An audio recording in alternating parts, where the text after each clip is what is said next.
బుల్టెలో breaking చూసిన భూపాలపల్లి జిల్లా మొర్లంచెల్ల గ్రామంలో కుండపోత వర్షం కురిసింది.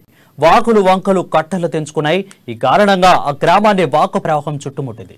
15 ఫీట్ల ఎత్తులో నీటి ప్రవహిస్తున్నట్లు తెలుస్తుంది.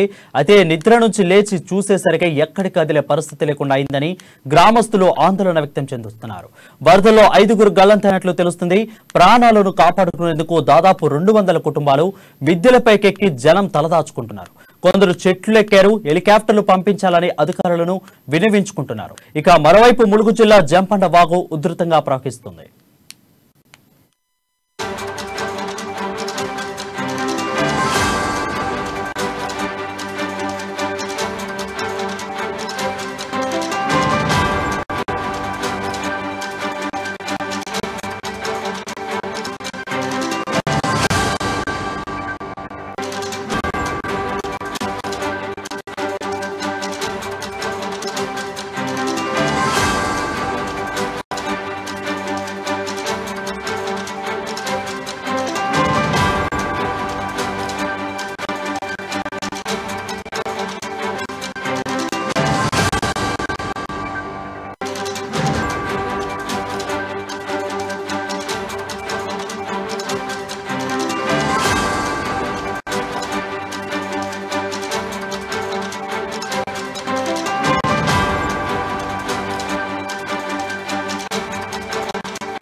బుల్టెలో బ్రేకింగ్ చూసిన భూపాలపల్లి జిల్లా మొరంచపల్లి గ్రామంలో కుండపోత వర్షం కురిసింది.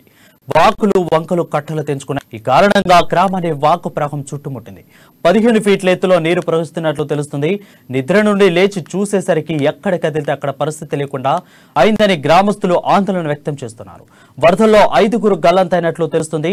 ప్రాణాలను కాపాడేందుకు దాదాపు 200 కుటుంబాలు మిద్దెలపైకి ఎక్కి జనం తలదాచుకుంటున్నారు. కొందరు చెట్లు ఎక్కారు. హెలికాప్టర్లు పంపించాలని అధికారులను విన్నవించుకుంటున్నారు. ఇక మరోవైపు ములుగు జిల్లా జంపన్న వాగు ఉధృతంగా ప్రవహిస్తుంది.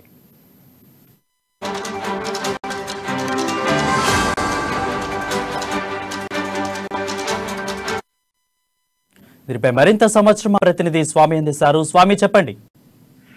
రైట్ వరుణ్, మొత్తానికైతే ఉమ్మడి వరంగల్ జిల్లా వ్యాప్తంగా కూడా భారీ వర్షాలు కురియటం కూడా మొత్తం చెరువులు వాగులు కావచ్చు, లేకపోతే రహదారులన్నీ కూడా ఒక్కసారిగా జలమయమైపోయాయని చెప్పుకోవచ్చు.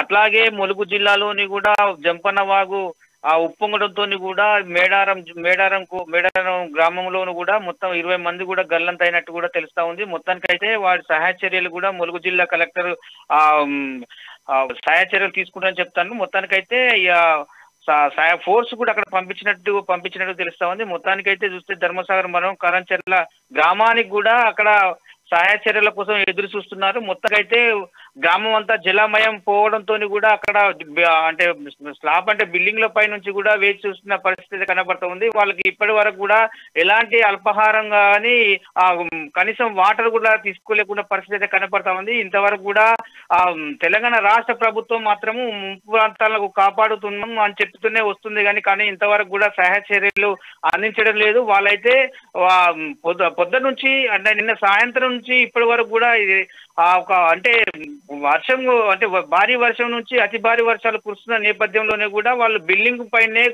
నిల్చొని అంటే నిల్చొని కూడా బిక్కుబిక్కుమని వెయిట్ చేస్తున్న పరిస్థితి అయితే కనబడతా ఉంది. మొత్తానికైతే కనీసం వాళ్ళకు ఆహారం కానీ కనీసం అల్పాహారం కానీ కూడా ఇచ్చే వారు కూడా ఎవరు కరువైనని చెప్పుకోవచ్చు. మొత్తానికైతే సహాయ చర్యలు మంత్రి ఎర్రబెల్లి దయాకర్ రావు, సత్యవతి రాథోడ్ అవసరం అనుకుంటే మేము హెలికాప్టర్ ద్వారా సహాయ చర్యలు తీసుకుంటున్నప్పటికి కూడా ఇప్పటికి కూడా ఎలాంటి చర్యలు అంటే గొప్పలు చెప్పుకోవడం తప్ప ఎలాంటి చర్యలు తీసుకోలేదు. ఇబ్బందుల్లో గ్రామం అయితే ఉందని చెప్పుకోవచ్చు. మొత్తానికైతే సహాయ చర్యల కోసం ఎదురు చూస్తున్నారని చెప్పుకోవచ్చు. వారిని రైట్, థ్యాంక్ యూ స్వామి.